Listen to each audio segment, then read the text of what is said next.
প্রিয় ছাত্রছাত্রীরা, আজকে আমি তোমাদেরকে এই ভিডিওর মাধ্যমে ক্লাস 6-এর ভূগোলের যে সমস্ত প্রশ্নগুলো দেওয়া হয়েছে প্রথম পর্যায়ক্রমিক মূল্যায়নের জন্য, অর্থাৎ ফার্স্ট সামেটিভের জন্য ভূগোলের যে প্রশ্নগুলো আছে 1 নম্বর স্কুল পেজ নম্বর 293-তে, সেখানে যে এমসিকিউ এবং এসও টাইপসের প্রশ্নগুলো আছে সেগুলো আমরা আলোচনা করবো আজকে এই ভিডিওর মাধ্যমে।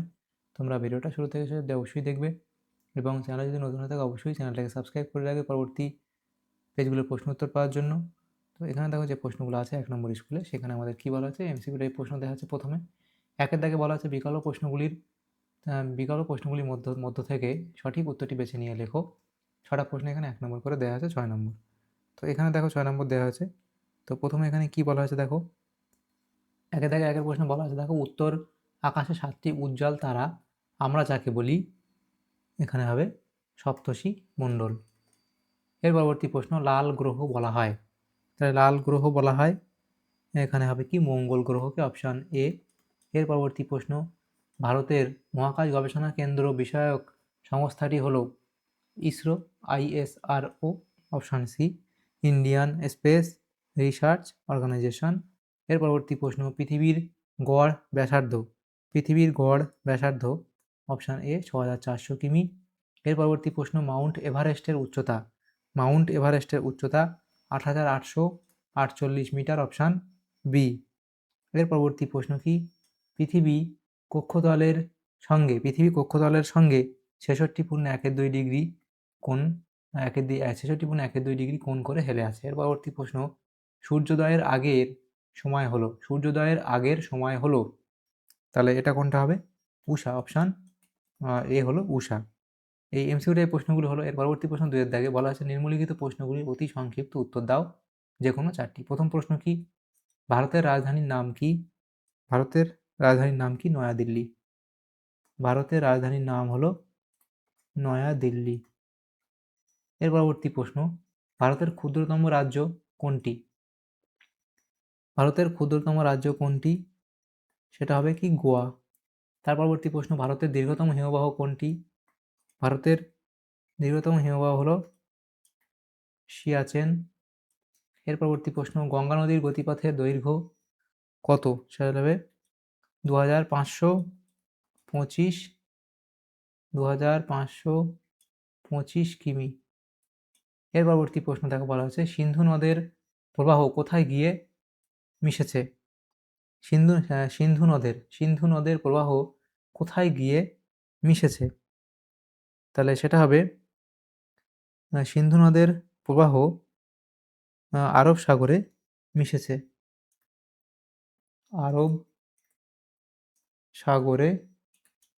এর পরবর্তী প্রশ্ন কি, 3-এর দাগে নিম্নলিখিত প্রশ্নগুলির সংক্ষিপ্ত উত্তর দাও। এখানে 2 নম্বর করে দেওয়া হয়েছে, 2টি প্রশ্ন উত্তর করতে হবে।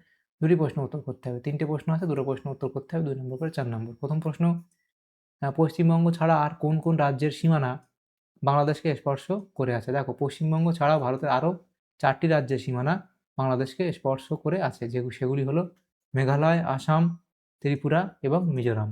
তাহলে এই 4টে। এর পরবর্তী প্রশ্ন কি, তাহলে এই 4টে রাজ্য। এর পরবর্তী প্রশ্ন, 2-এর দাগের প্রশ্ন বলা আছে, ভারতের প্রতিবেশী দেশ বা রাষ্ট্রগুলির নাম লেখো। ভারতের মোট 9টি প্রতিবেশী দেশ রয়েছে, সেগুলি হলো, উত্তরে আছে কোনটা, নেপাল, ভুটান এবং চীন, পশ্চিমে পাকিস্তান ও আফগানিস্তান, পূর্বে বাংলাদেশ এবং মায়ানমার, দক্ষিণে শ্রীলঙ্কা এবং মালদ্বীপ। এই দুটি দেশ জলপথে বিচ্ছিন্ন, এটা লেখার দরকার নেই। তোমরা লিখবে দক্ষিণে কারা কারা আছে, যে শ্রীলঙ্কা এবং মালদ্বীপ। এর পরবর্তী প্রশ্ন দেখো, বলা আছে 3-এর দাগের, ভারতের কয়েকটি বিশ্ব সাংস্কৃতিক ঐতিহ্যপূর্ণ স্থানের নাম লেখো। তাহলে ভারত সংস্কৃতির দিক থেকে অত্যন্ত সমৃদ্ধ। ভারতের উল্লেখযোগ্য কয়েকটি বিশ্ব সাংস্কৃতিক ঐতিহ্যপূর্ণ স্থান, ইউনেস্কো ওয়ার্ল্ড হেরিটেজ সাইট হলো, তাহলে দেখো এগুলো যে বিশ্ব সাংস্কৃতিক ঐতিহ্যপূর্ণ স্থান, লিখবে আগ্রা তাজমহল, সেটা উত্তরপ্রদেশের অবস্থিত মুঘল সাম্রাজ্যের শ্রেষ্ঠ নিদর্শন। অজন্তা ও ইলোরা গুহা, সেটা কোথায়? এগুলো না লিখলে হয়, শুধু নামগুলো লিখলেই হবে।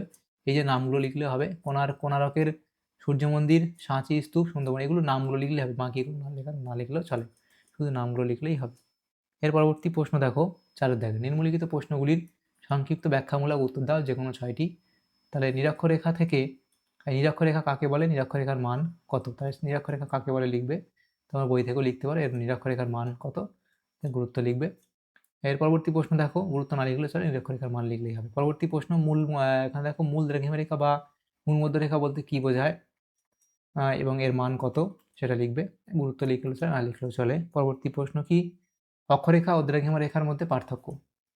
তাহলে অক্ষরেখা এবং দ্রাঘিমা রেখার মধ্যে অভিমুখ, আকার, পারস্পরিক অবস্থান, সর্বোচ্চ মান এবং কাজ, এগুলোর উপর ভিত্তি করে তোমরা পার্থক্য তোমরা লিখতে পারো। তাহলে দেখো যে প্রশ্নগুলো দেওয়া ছিল এমসিকিউ এবং অ্যান্সারটা আসছে প্রশ্ন 1 নম্বর স্কুলে প্রথম পর্যায়ে মূল্যায়নের জন্য ভূগোলের যে প্রশ্নগুলো ছিল ক্লাস 6-এর, সেগুলো আমরা আলোচনা করলাম আজকে এই ভিডিওর মাধ্যমে। তোমাদের যদি সামান্যতম উপকার এসে থাকে ভিডিওটা, অবশ্যই একটা লাইক করবে, বেশি বেশি করে বন্ধুদের সাথে শেয়ার করবে। আর পরবর্তী যে স্কুলগুলো আছে সেগুলোর প্রশ্ন উত্তর পাওয়ার জন্য অবশ্যই তোমরা আমাদের চ্যানেলটাকে সাবস্ক্রাইব করে রাখবে। Thank you, thanks for watching.